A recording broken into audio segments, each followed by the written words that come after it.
The broadcast is now starting. All attendees are in listen-only mode.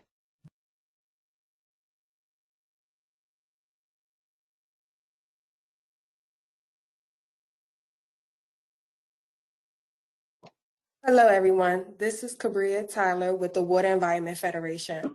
I want to welcome each of you to today's webcast, Producing Business Process Results, Methods, and Case Studies. Before we begin, I would like to quickly review a few logistics. During this webcast, while you cannot speak directly to the presenters, you will have an opportunity to submit questions by typing your specific question into the GoToWebinar pane that appears on the right-hand side of your computer screen. We will be accumulating questions and direct them to the presenters at the end. The PDF PowerPoint presentations are currently available in the handouts pane of the GoToWebinar panel. A link to the slides will also be included in the follow-up email sent 24 hours after the webcast has ended. We will be recording this webcast. The recording link will be available on the webcast website 24 hours after the webcast has ended. Please note that PDH credits are not available for this event. If you have any additional questions after the webcast has ended, please email webcast@wef.org. I would like to thank Zonetta English for moderating today's webcast. Zonetta, I'll hand it over to you. Thank you so much. I have the pleasure today of just introducing very briefly our topics and speakers today. First, we'll have for the DC Water, the business case evaluation as part of the CIP process. We have Mr. Duncan McKerra. For asset management plan and development, we have Mert and Chris Wu from Portland Water and Metro Vancouver. We also will have for the WEF WISE Team Energy Management, Eric Griffin. And as she also mentions, we will keep track of your questions, and we'd like for you to put those in the chat, and we will take those in, and answer those at the conclusion of all of our speakers. Thank you so much for joining us today. We have a dynamic panel. They're very excellent, and so I'm looking forward to hearing what they have to say as well as you. Thank you so much. I will turn it over to Mr. Duncan.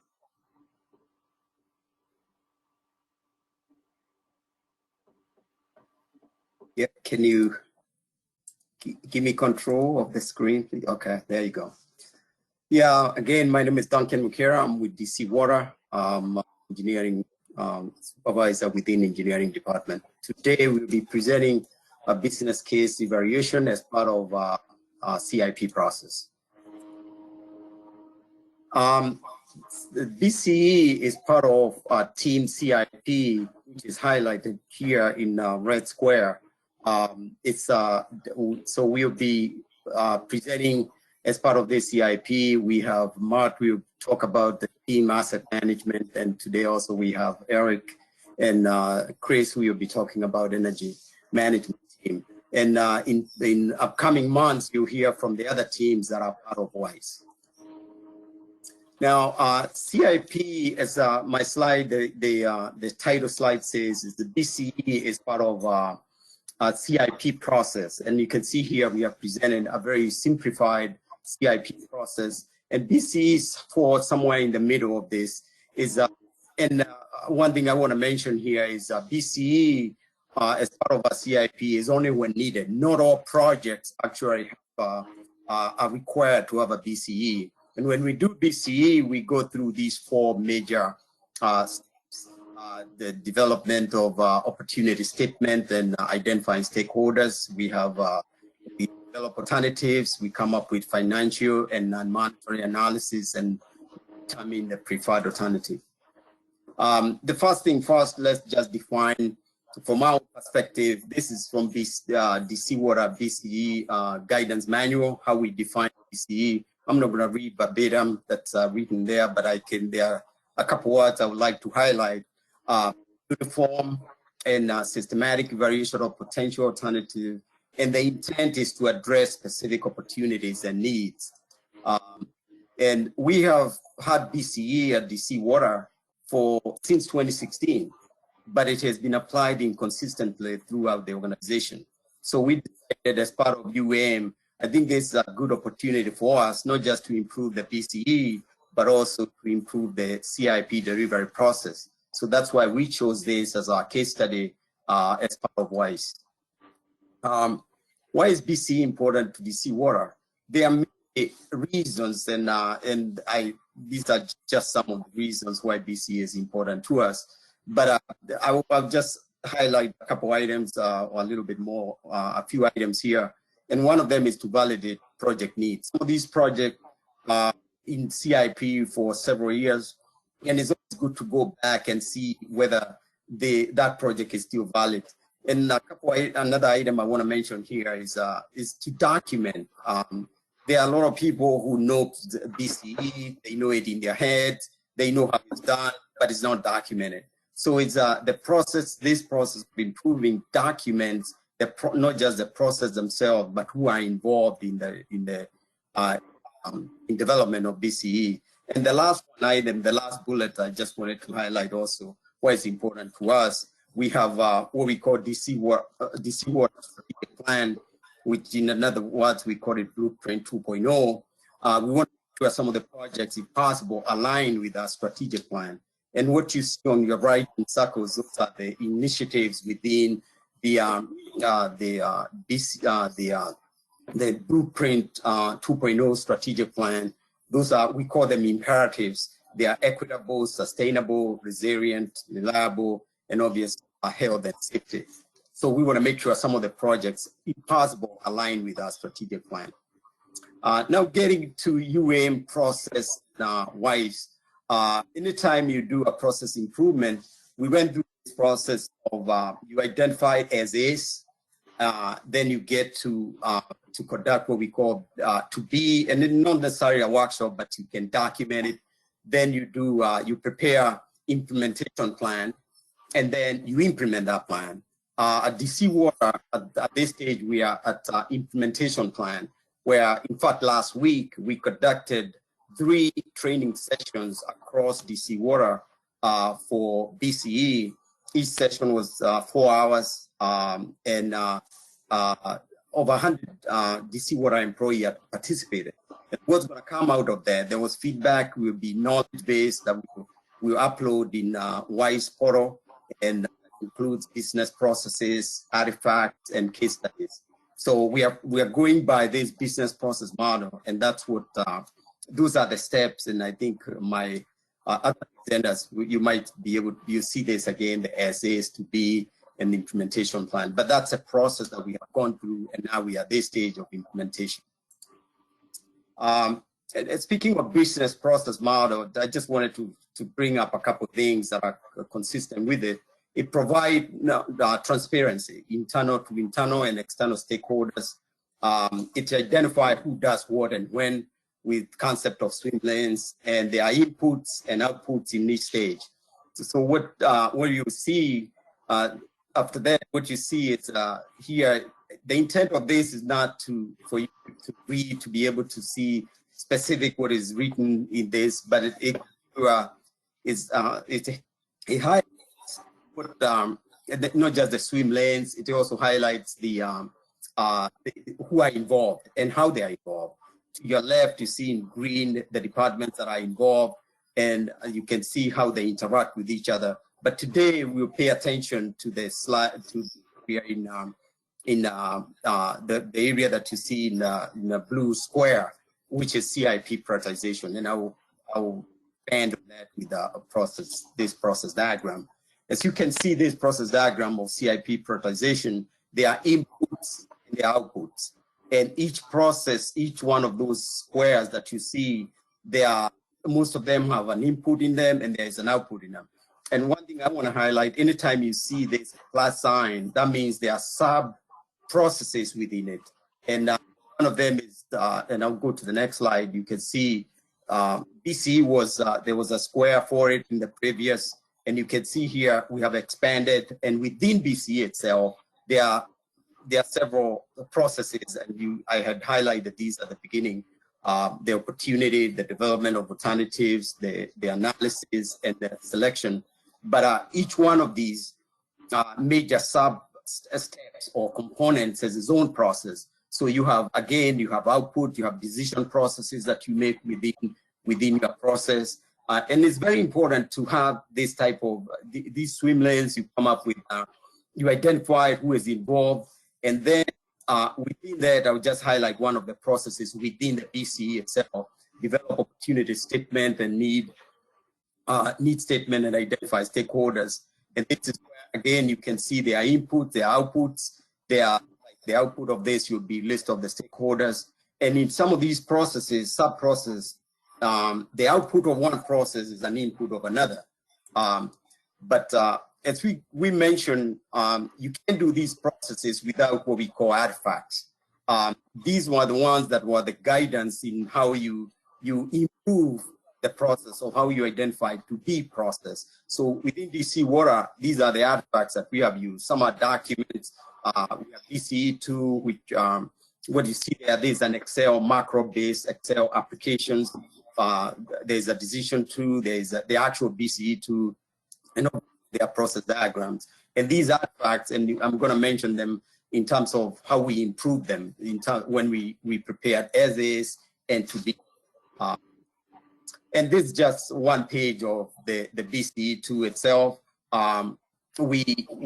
This one page of it, you enter the information. I know you cannot see, but what I wanted is just this where you enter opportunity statement, the title, you get into who are involved. We select what we call BCE team. We identify them here. And once you go through about 12, 15 pages within the BCE2, the end result is presented within that. This is how we present the results of the alternatives. And then they are presented, you have highest benefit, lowest cost, net, if the BCE team decides, the actual tool itself, the application doesn't make decision for you. But the team, the BCE tool is the one that you decide the best alternative to move forward with. You can, if you are looking for the lowest cost, maybe you pick the lowest cost alternative based on net present value. If you are looking for the highest benefit, you pick the highest benefit. But in most cases, there is in between. So there are some of the graphic that we present on this tool as an output of this tool is just sensitivity. You can say we want 50% cost, 50% benefit, and it will give you which alternatives meet those criteria. Now, what are some of the improvements that we did? We established which projects need BCE. We added escalation in a way that, and mentioned the BCE team.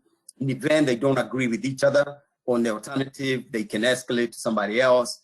There was a straightforward validation process. We engaged other stakeholders, not just engineering, the finance department, procurement. And with all that, we updated the artifacts that I showed you in the previous slides. And one of them was that we added was a decision tool that you, instead of entering this, there are many criteria, you can use this decision to decide whether a project need a BCE or not. And lessons learned. Here, obviously, you have a team that can collaborate with each other. One of the items we learned was like you can use BCE, although this was focused on CIP projects. As I started with the first slide, you can use BCE on non-CIP project, and it's also important. It improves communication between cross-functional teams. Here, meaning other department. You get other department involved. And obviously, it's important to conduct training, as I mentioned at the beginning, where we are conducting training now, but it doesn't have to be training. It can be you are disseminating information to others across your organization, one way or the other. We call it training because that's what we did, but it's important to let others know what your team, whatever process you are improving, it's important to let others within your organization to let them know the improvements that you have done. And next steps, this is we'll conduct additional BCE training. I know this, we went through this pretty fast.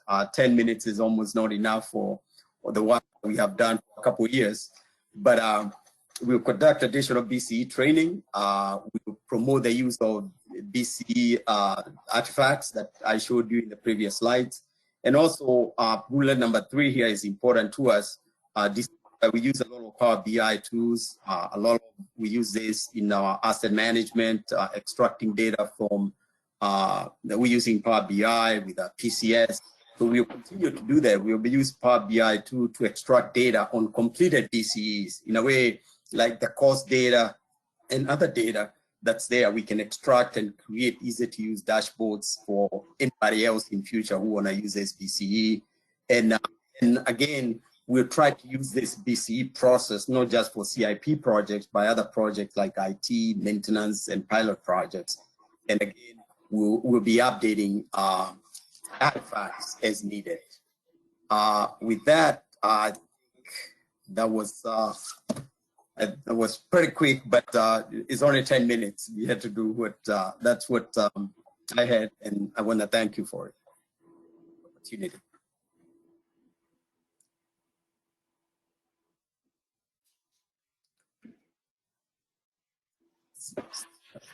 Thank you, And Duncan. my contact is there if you have any specific questions. And again, these are our imperatives here from our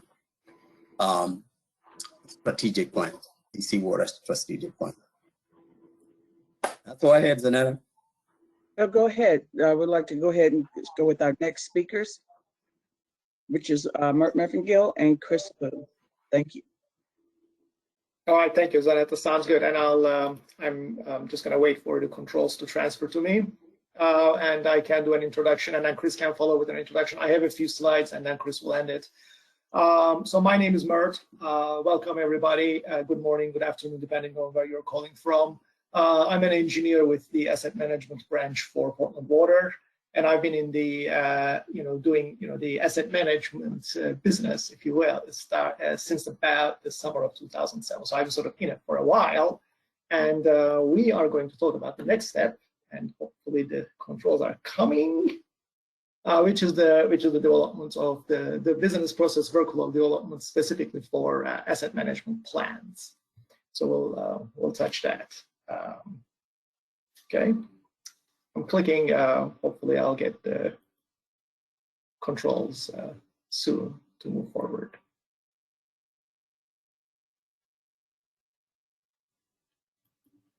You should now have the control, Mert.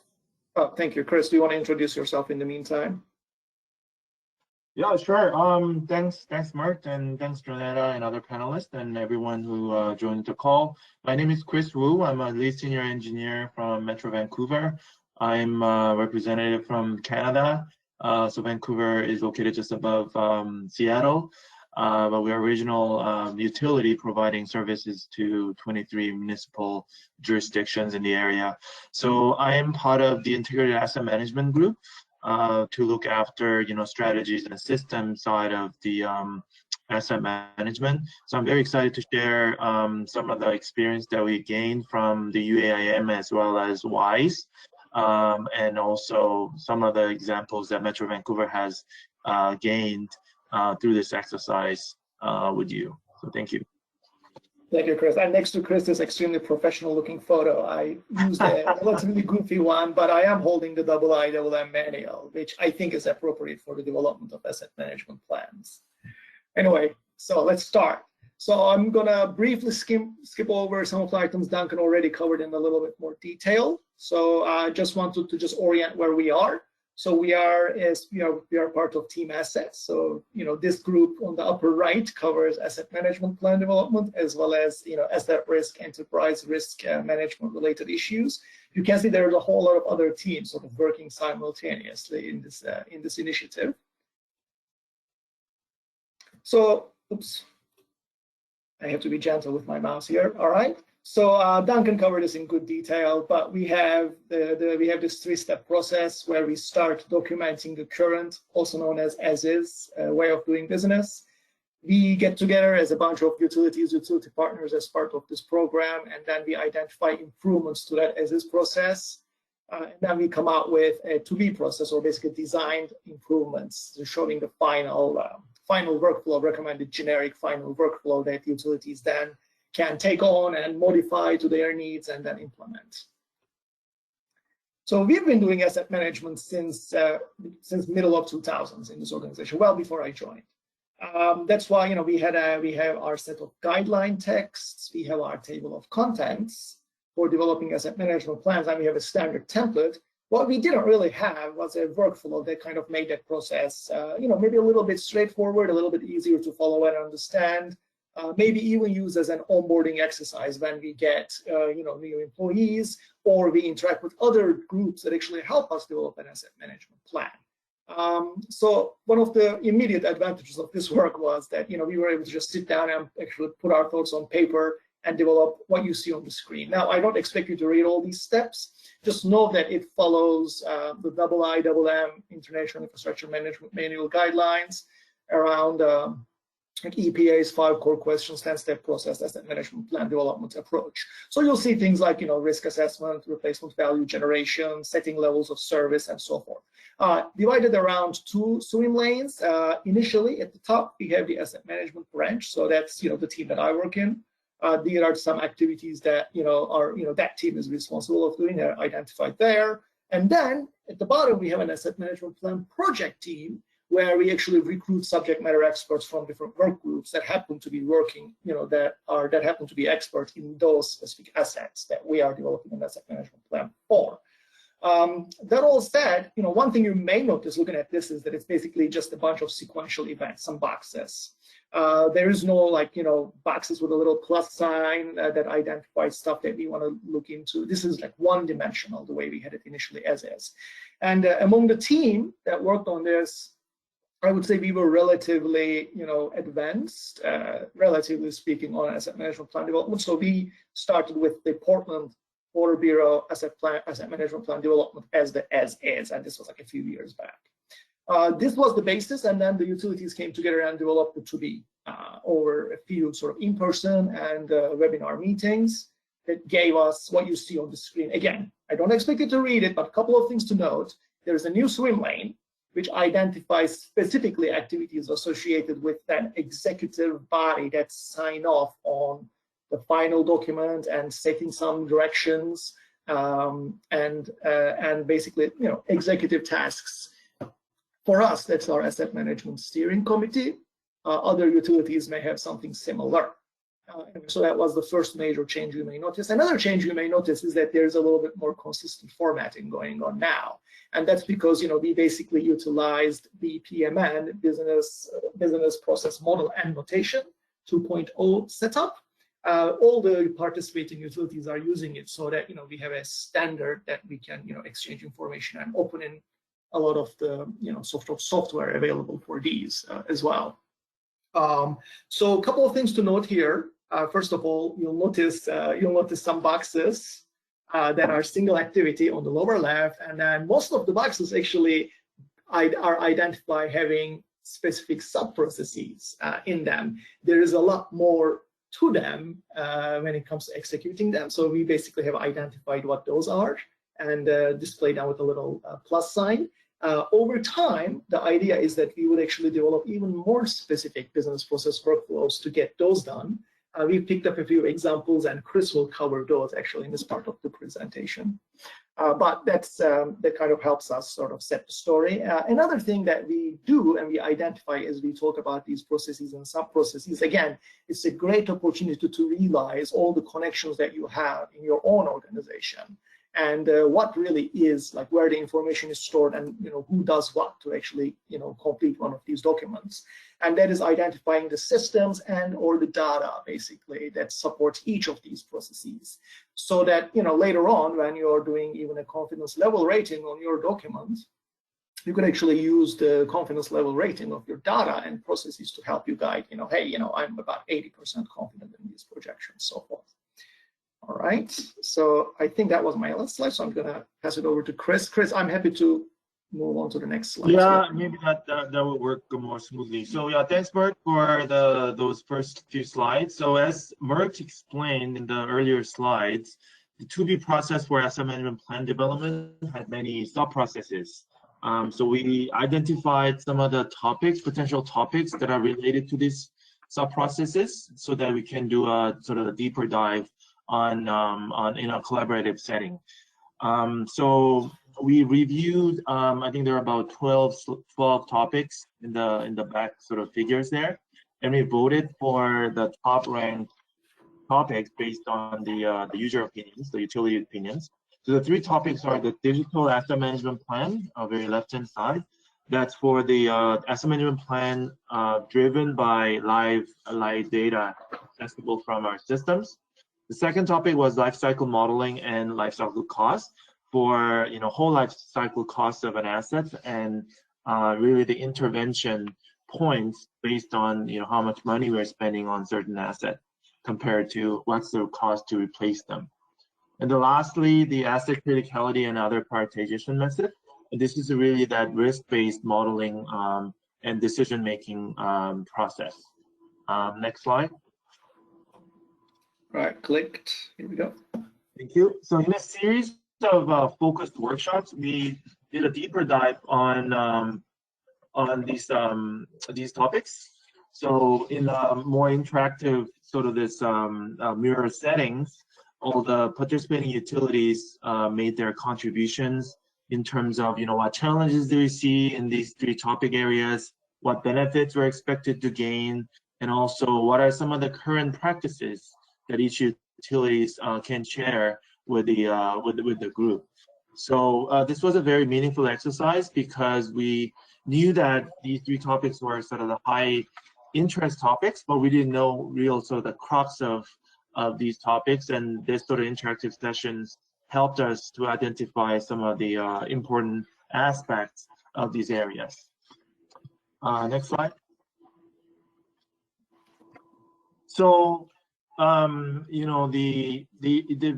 have an impactful and effective business process models, I think we should have the components of a business process model. And I'd like to categorize these into three areas. So one, of course, is the process, as in terms of the task, the triggers to the task, and also the decisions to be made throughout these stream lanes.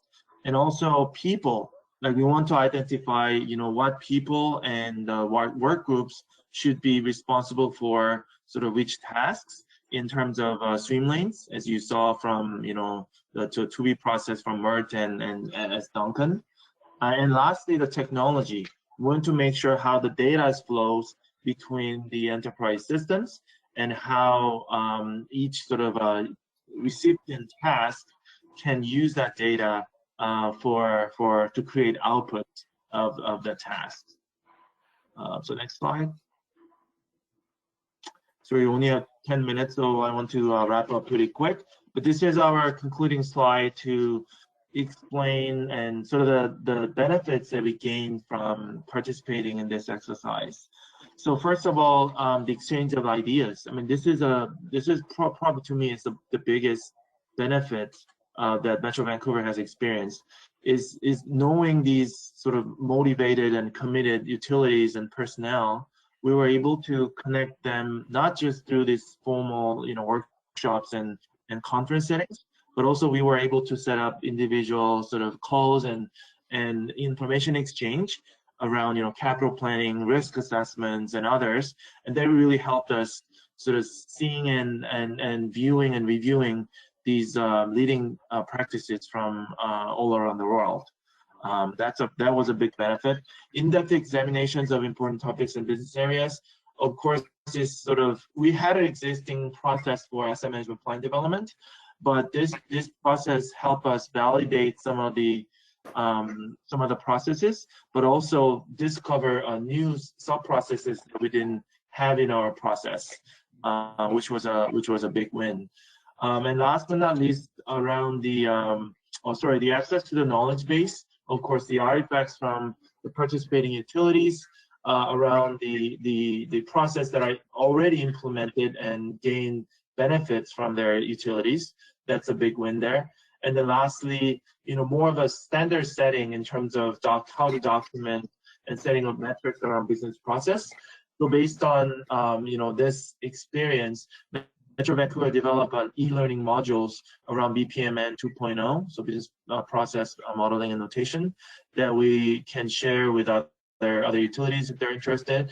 But it's a very interactive setting that people can learn how to create a business process using the BPMN language per the industry standards. So yeah, so that concludes our presentations.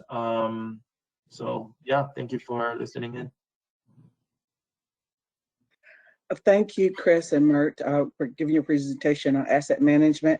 And our last speaker for today, who's certainly not least, is Mr. Eric Griffith with the Great Lakes Water Authority. I'd like to turn over to you, Eric. Thank you. Great, thank you. I'll wait for me to get control of the slides here. Oh, there we go. There I am pre-COVID. If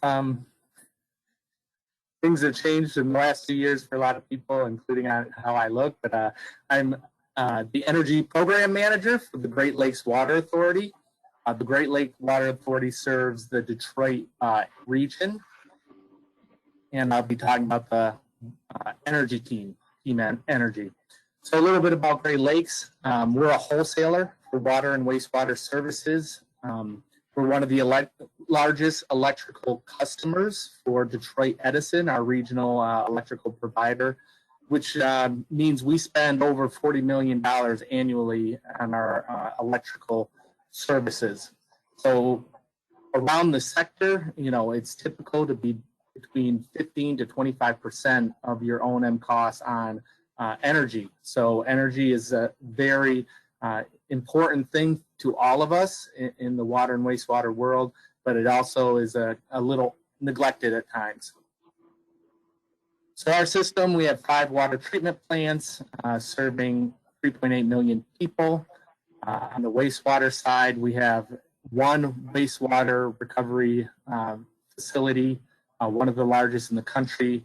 We have 9 CSO facilities we operate, and we have 9 lift stations that we operate. We serve 2.8 million people on the wastewater side.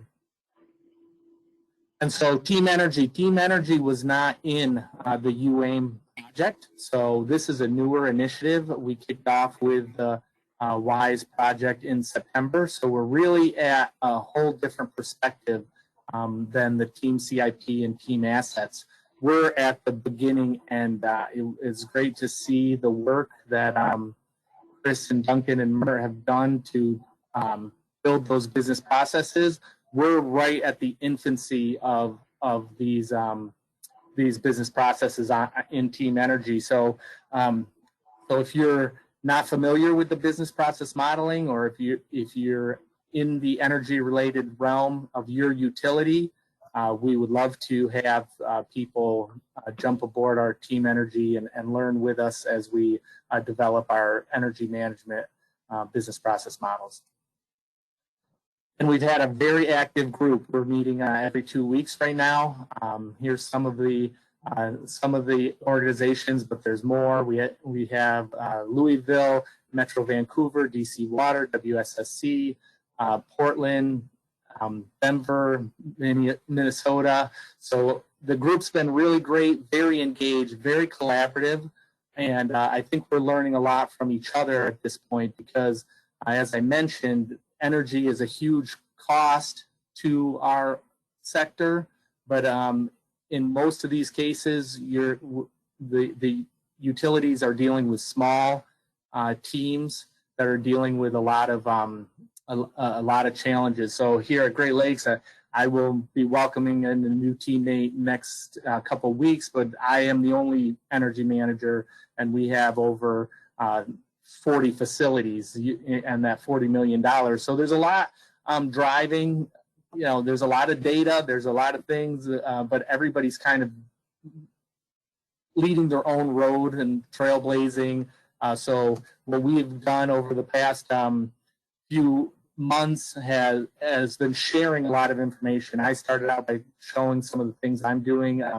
My past and experience is very data driven. So I've been gathering a lot of data and doing a lot of energy reporting. That's my starting point. But then we had Metropolitan Council, which has been more policy driven.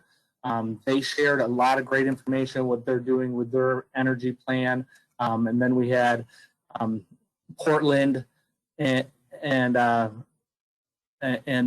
Minnesota also share what they're doing for energy planning, energy management in their facilities. And now we're kind of taking all that and looking for some commonalities, areas that we can build out our business process models. What we found is, that there's a lack of organizational emphasis for the different utilities. We've just had a lot of great discussion around how we raise the profile of energy management. And it also, as I mentioned, different meanings to different organizations. We have organizations that are producing energy. We have organizations that are trying to become more efficient. And we're all kind of in this challenge together. And it's been great to collaborate. And it's been also really good to be in a group of like utilities and not necessarily consultants coming in trying to sell ideas to us, but really just us sharing ideas and our approaches on how we manage our energy around our operations. I think another thing, because of where we are in the beginning of the process, we're establishing that as-is state. So that's what I'm looking at right now is like I said, I'm envious of these future states. We're not there in Team Energy, at least I'm not. And I'm documenting the as-is state. I've done a lot of work, but I haven't done a lot of the documentation. So they're not fully developed.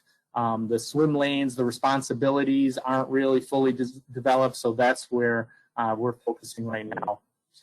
And to drive my activities, I had this simple kind of view of what I had as defined as the energy program.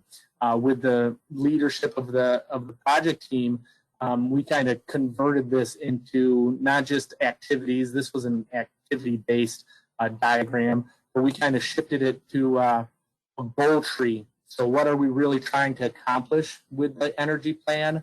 And, obviously the top goal for GLWA is reliable and safe water and wastewater services.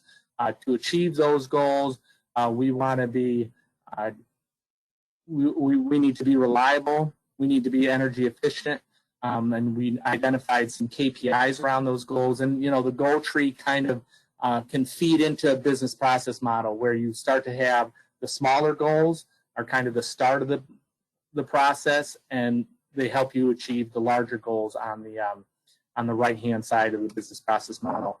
And so we've identified a few areas that we started with the very first business process model, a very simplistic look at how we receive energy bill and how we let that feed into our metrics around our energy management, our energy efficiency around our plants. So this was our first business process model that I just shared with the team earlier today. And from here, we'll be digging into each one of those areas which need the sub-processes built out. But we've had a couple different entities that have an initiative to launch energy saving projects, and we see some parallels with like the CIP plan. So at GLWA, we have like lists of projects that are candidate projects, and so we may be able to leverage some of the CIP selection business process model to see how we decide to go for which energy projects that we'll work on in the future. So that's what I had to present today. So I can turn it over to you, Zanetta, for the Q&A. Thank you, Eric. It was very, very informative. I noticed that we have some questions in the chat, and I've asked Lisa McFadden to help me with those, and I'll have Ms. Lisa to give those questions and who needs to respond. Ms. McFadden, thank you. Hi, Zanetta. I'm not actually, oh, here we go. I'm seeing a couple here. So the first question is, what tools are you using for creating business process diagrams, Signavio, Visio, any recommendations on diagramming tools? I mean, I can take a start at that one. So yes, so different utilities actually utilize the different software, and BPMN standard is helpful in that regard because you could choose one for, as long as they, they all meet the BPMN criteria, and you can open the product, the output of one, like in another one. So those are helpful. So you can choose one that is more, size appropriate and cost appropriate for the size of your utility. So we utilized in the beginning Visio, even though it doesn't necessarily, at least the latest version of it, I don't think checks for BPMN compliance, but it looks like it. And then we switched to Comundo. There were Signavio was used by others. I'm sure there was like a few more I'm forgetting that other utilities utilized. We use Signavio DC1. Okay, thank you. Any thoughts, this is regard to energy management, any thoughts about what the root cause is for the lack of organizational emphasis?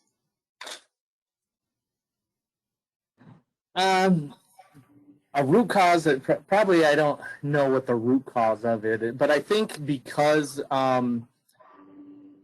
we know that we're an energy intensive process, that there's kind of no risk in being energy intensive. There's not a lot of understanding of what efficiency means, I think, in general sometimes, but you don't really, those costs aren't really scrutinized because it is a huge amount of money, and I think if maybe at the upper levels they may not understand whether we should be 5% lower than we are, because there's not drastic changes in energy costs year to year, I would say. Okay, thank you. I'm not seeing any other questions in the chat. Okay, thank you, Ms. Lisa. And as you mentioned in the slides, we have the contact information. I know there was a lot of information that was provided today. It probably seems overwhelming. So if you have any questions for these individuals, please feel free to reach out to them. I'll take that privilege. I know that they're always available when I email them, and so I'm sure they'll be happy to get back with you if you have a question after this seminar. I have other questions I would like to ask our panelists if we have time. And I'd like to go back to you, Duncan. Just one question. Is there a group that provides oversight of the results or your report for the BCE process? Yes, when we do BCE, there is always a sponsor of the BCE. We try to make it somebody who is director and above. So we select a BCE team, and if they don't agree on the recommended alternatives, what happens is they go back to the director. So there's that aspect of that you can go, that somebody higher who is a sponsor is the one that is the escalation process where you can escalate it to the director. So the director and above are the ones who have the final say and sign off of every BCE that is completed. Okay, thank you. And I have a question for you. We have another couple of questions here. Go ahead. Thank you, Lisa. This question is for Chris. Is the LCC a process consistently applied for all projects, or was it only a means to aim for improvements on certain projects? I mean, the business process modeling and notation, as Mert explained, it's a sort of a universal sort of language almost to express in a consistent manner and context, syntax rather, sorry, to represent the business process. So we are sort of beginning to identify all the key business processes at Metro Vancouver, and really properly document them and apply sort of the same the systematic approach and structured approach, so that we can use that as a communication tool, tracking tool, as well as presenting it to the stakeholders, so that everybody understand what we're talking about in terms of business processes. So the answer is we would like to apply to as many business processes as possible. Thank you, Chris. Another question is, how do you engage utility staff who are otherwise very busy, and how to balance compliance with process with organizational flexibility? That's another great question, and that's ongoing challenges in terms of how to implement proper change management and how to convince people who are under fire on their day-to-day. So it will be, we should sort of educate and show with a proper tool first, so that we can motivate them to bring this change to their process. And of course, we need to prioritize based on, what are the most important process for them, and what are the weakest links that we can support them. And I think the key is they have to see the value of an initiative like this, from formalizing a process and implementing it in a structured manner. Like, how would that benefit their work? And to do that, I would strongly recommend to include any sort of a metrics up front, so that we understand the as is of their current process, and how this new business process can support, improve the metrics, so that they can sort of see the improvement as it goes. Yeah, if I may also add something, Chris, this is a good question, and it's, I think, applicable not just for this initiative, but like, I think we all get pulled in so many directions every day, and what we do, especially somebody who works in an asset management team, generally ends up interacting with whole many other teams. Anyway, so generally speaking, an asset management program, should and would have a current, sort of level of sophistication, accompanied with a roadmap or an implementation plan, basically, for some of the gaps, Chris mentioned. One of the things that has worked out for us is that, we have our improvement targets. So these are the things that we want to work on as an organization and get better on. So aligning what those, individual needs are with what the program will do actually almost makes it as a catalyst, because it's like going to the gym with a partner. You kind of feel obligated, and we have all these utilities that work together and depend on sort of each other to produce results. So that becomes almost a catalyst and an enabler to actually produce the outputs and the deliverables. Even better if those deliverables are in alignment with your individual utilities, improvement goals. Just makes it easier for also change management wise. Wonderful. Yeah, the only item I would add there is, like, we also use managers and others in their small meetings, to let others know, and again, of what Chris and Matt said, the benefits of these participating in these volunteer, because it's a volunteer initiative anyway. So the others to try and disseminate the benefits of these initiatives, and that's what we have done. So that when you have your managers meeting, you mention it and the benefit, and one of them is onboarding. That you don't want everything within the organization sitting in one person's head. It's always important to have it done, if nothing else. Whether you're going to improve it or not, it's always important to, whatever process you have, to have it documented so that it can be passed on to somebody else. Yeah, and on the energy management side, I mean, we really do rely on the cross-functional work of people around the organization. Our group is central, but operations are the ones that are typically creating, more efficient processes. So we've done a lot of outreach sort of things, meet with the management, but also down the staff, so that we're talking to the people with the boots on the ground, and then, be promotional. So we're doing things like pins and stickers for people that are aware and doing effective things to make sure we're watching our energy usage. Very good. Thank you all so much. Okay, so Eric, I think this one's for you. Notes, you mentioned you have some generation. Do you utilize the waste heat in treatment processes? Sorry, I'm reading line by single line on this. Yeah, at GLWA, we don't actually have generation, but some of the other utilities within Team Energy, mostly biogas from digestion, wastewater digestion. That's something that our organization is looking at for our next generation of wastewater processing. And that's a huge area of growth for the sector. So, but at GLWA at this time, we're not generating. I know DC Water, we generate about 10 megawatts from digester. We have CHP that generates about 10 megawatts of power from the treatment process.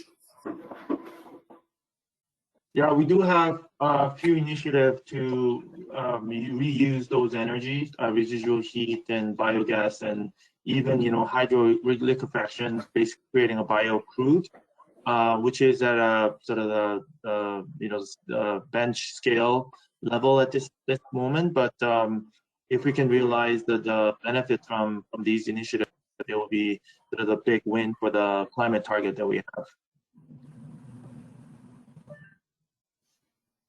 Very good, thank you.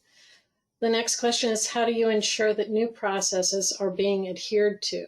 What follow-up activities are performed to ensure that processes are indeed being followed? Yeah, so Well, I can start with, go ahead, Mark. I was just going to say from our perspective, it's couple. One of them is some of these processes also involve the development of certain metrics, basically whether or not we are doing the processes as efficiently as we want or as effectively as we want. So those metrics then could be basically targets to achieve, and they could actually have one or more assignees, if you will. So that's one way to do it. And the other comes to simple sort of operational discipline and making sure that the objectives are set up, for the people who will be working on them, the following year. Yeah, I think before you get to enforcement, for lack of a better word, I think the best thing is to train people to make sure you disseminate information about the benefits of what you're doing. And it's going to be very organic for everybody to use those processes. If you throughout the period, you had everybody involved, especially the stakeholders. So it's important to identify the stakeholders at the beginning and get them involved in the process of essays, to be, and even implementation plan. And as we did last week, you conduct training. Now you ask everybody who want to participate, and they will sign up. I think we had over 100 people last week participating, and they were not forced. It was not like mandatory training. They just signed up. It's just we listed the benefit or what you can do with it. We mentioned about non-CIP project using BCE. And we had 100 people volunteer, and they participated in 4-hour sessions. So it's just how you disseminate the information to get people to comply and use it. Just briefly building on what Duncan has just mentioned, which I 100% agree, is to involve the stakeholder from the beginning and really analyze that process in terms of what challenges that they're currently faced with the current process, and what are sort of the business objective of setting this process and metrics. So that way, I think the participant can be owning that process as opposed to being told to follow. And I think that's very important to organically accept it by the organizations. Okay, thank you. There is another question for all panelists. Are there any community of practice or circle of like-minded fellows, likewise, with whom you exchange ideas, particularly around process improvement?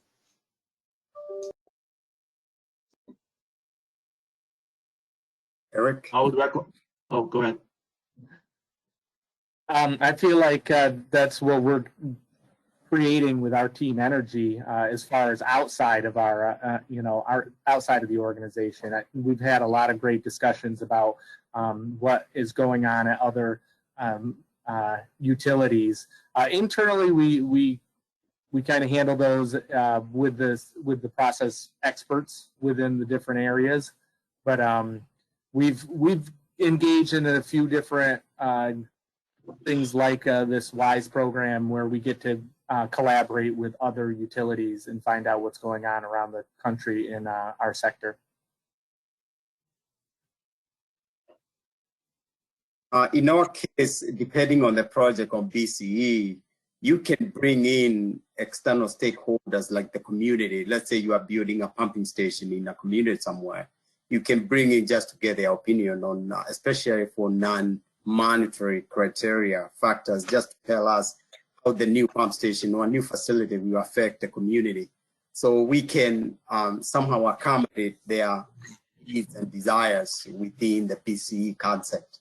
That's we bring the external stakeholders, and other external stakeholders, obviously, as Eric alluded to, is the experts, is the consultant who might help in generating the cost estimates. We can use those to generate cost estimate. They have some vested interest in that. But in our case, mostly is focused towards DC water employee in applying the BCE concepts. You know, it may also be worth noting that generally the water sector value model as a concept that, you know, sort of WISE is set around has these, I mean, the things that we are talking about today are relatively small sort of, you know, subsets of the full list of processes that a water or a wastewater utility tends to follow. We pick these because, you know, it's stuff that, you know, we are all familiar with to some extent and we would like to improve on, but there's, I mean, if I'm not mistaken, that list is, you know, over 100 list of processes there. So I haven't really seen anything as comprehensive as that in the industry that I could just go and get like a generic workflow out of it to just, you know, implement on our end. This, I think, will close some of those gaps in the industry. Wonderful, thank you. The next question is, how have you celebrated success?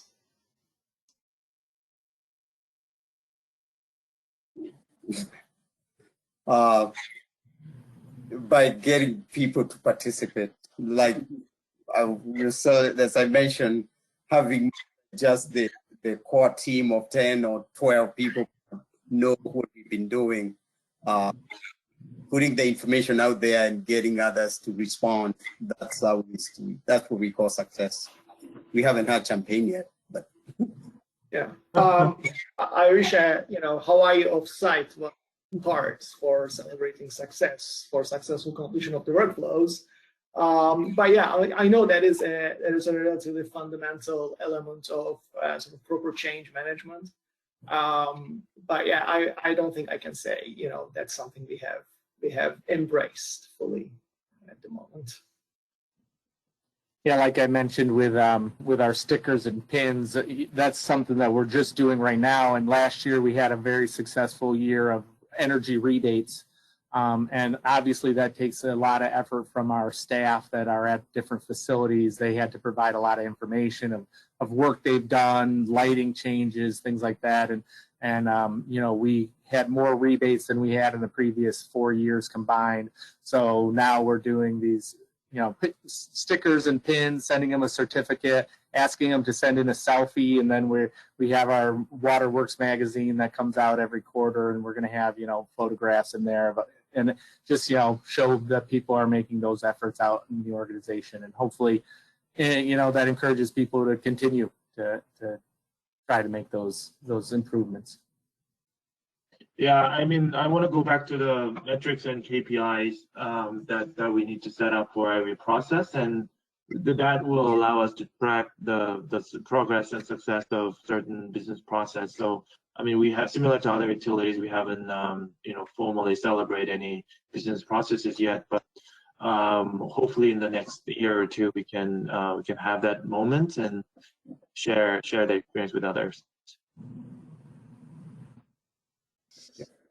Very good. I think we're almost, do we have any more questions? I see a thank you to the panel, and I do not see any other additional questions. No, not at this time. Well, just real quick, we want to thank everyone for their participation today. We just want to invite you to join the WEF WISE group. You see there's a wealth of information here. Don't be intimidated by this. We're here to help, and we're all available to share our experiences. So just want you to get started. And before we close out, I'd like to thank Ms. Cabria Tyler and just turn it back to her before we close out for today. And thank you to our panelists. They've done a wonderful job and we've learned a lot. Thank you so very much, gentlemen. Yes, thank you, everyone. If there's no further questions, we will end it here.